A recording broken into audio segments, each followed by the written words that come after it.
खबर, शंकराचार्य स्वामी अभिमुक्तेश्वरानंद के खिलाफ एफआईआर का आदेश दिया गया है। हम उसका सहयोग करेंगे। अपराध आपने किया है और पीड़ित कौन है? हमारे भटुक हैं। इस तस्वीर में जो व्यक्ति आपको दिख रहे हैं उन्हें नाम और पहचान की आवश्यकता नहीं है। ये ज्योतिष पीठ के अभिमुक्तेश्वरानंद जी हैं, जिन्हें हम शंकराचार्य भी कहते हैं। शंकराचार्य हमारे हिंदू धर्म का सबसे मजबूत और सबसे बड़ा पद माना जाता है। यूं ही कोई शंकराचार्य नहीं बन जाता है। कई वर्षों की तपस्या और मेहनत के बाद शंकराचार्य का पद मिलता है। लेकिन आज ये जो पद है, आज जो शंकराचार्य अभिमुक्तेश्वरानंद है, वो विवादों के जबरदस्त घेरे में है। इनके खिलाफ झूसी पुलिस स्टेशन, जो कि प्रयागराज में पड़ता है, वहां पर एफआईआर दर्ज की गई है। और वो भी कोई सामान्य अपराध के लिए नहीं, एफआईआर दर्ज की गई है यौन शोषण के लिए। प्रयागराज के पॉक्सो स्पेशल कोर्ट ने झूसी पुलिस स्टेशन को यह आदेश दिया है कि स्वामी अभिमुक्तेश्वरानंद और उनके परम शिष्य के खिलाफ एफआईआर दर्ज की जाए। और ये एफआईआर दर्ज करने की अर्जी किसने लगाई है, तो हम पहले जान लेते हैं कि वो भी शख्स कोई आम नहीं है। जिस व्यक्ति ने ये आरोप लगाए हैं, जिस व्यक्ति ने पीआईएल दायर की है, जिस व्यक्ति ने मतलब कि अर्जी लगाई है कोर्ट के सामने, वो है आशुतोष ब्रह्मचारी। अपने आप में वो भी बहुत फेमस और पीठाधीश्वर है। उनका कहना है कि बनारस में जो विद्यापीठ है, विद्या मठ जो है, वो इनका अपना मठ है, स्वामी अभिमुक्तेश्वरानंद जी का, जिसके 5वें माले पर एक एयर कंडीशन रूम है, जिस रूम के आगे अंबानी का कमरा भी फेल है। सारी सुख सुविधाएं वहां पर मौजूद है, स्विमिंग पूल वहां पर मौजूद है। वहां पर जो भी शिष्य रहते हैं उनके साथ जघन्य अपराध किया जाता है, उनका यौन शोषण किया जाता है।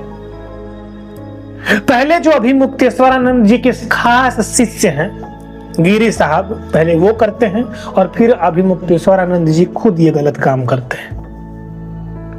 जैसे ही ये खबर मार्केट में आई, समाज में आई, समाज में अलग अलग बिखराव हो गए। हमारा समाज दो भागों में बट गया। समाज का एक भाग कहता है कि सरकार की साजिश है, चूंकि आज से कुछ महीने पहले इन्होंने सरकार को जबरदस्त घेरा था, योगी सरकार को पर्सनली टारगेट किया था। यही कारण है कि सरकार ये सब साजिश कर रही है इनको फंसाने के लिए। दूसरी तरफ एक वर्ग ऐसा है कि जो बोल रहा है कि बिल्कुल हो सकता है कि इन्होंने ये अपराध किए हों, और नहीं किए हों तो हम तो चाहेंगे कि ऐसा कोई केस न मिले। लेकिन रियलिटी शुड बी रियलिटी, और जांच होनी चाहिए, चाहे कितने भी बड़े पोस्ट पर कोई भी मजबूत इंसान क्यों ना हो। इस देश का कानून और इस देश का ये नियम है कि अगर आप गलती किए हैं तो आपको पनिश किया जाएगा, आपको उसकी सजा मिलेगी। और हम दिल से चाहेंगे कि अगर ये प्रूव हो जाए, अगर प्रूव हो जाता है कि ऐसे ऐसे केसेस, ऐसी ऐसी गलतियां हैं, तो सजा तो मिलनी चाहिए। लेकिन वही यहां पे एक सवाल आता है कि क्या ये सच्चाई है या मात्र शंकराचार्य के नाम को उछाला जा रहा है। अब ये सारा मुद्दा तो हमारे पुलिस प्रशासन का है, हमारे इन्वेस्टिगेशन टीम का है कि इन्वेस्टिगेशन में अब आगे जो मिलेगा उसको देखा जाएगा। लेकिन एक धर्म के, एक समाज के, एक देश के सबसे बड़े और सबसे मजबूत पदों पर देखा जाए तो जब ऐसे जघन्य और गंभीर आरोप लगते हैं तो ये सामान्य से बिल्कुल हट जाता है। इनके ऊपर एफआईआर दर्ज की गई है पॉक्सो एक्ट के तहत। पॉक्सो 2012 में कानून लाया गया था, जिसमें यह कहा गया है कि जो भी बच्चे हैं उनको सेक्सुअल ऑफेंस से प्रोटेक्ट करना है, protect of children from sexual offence.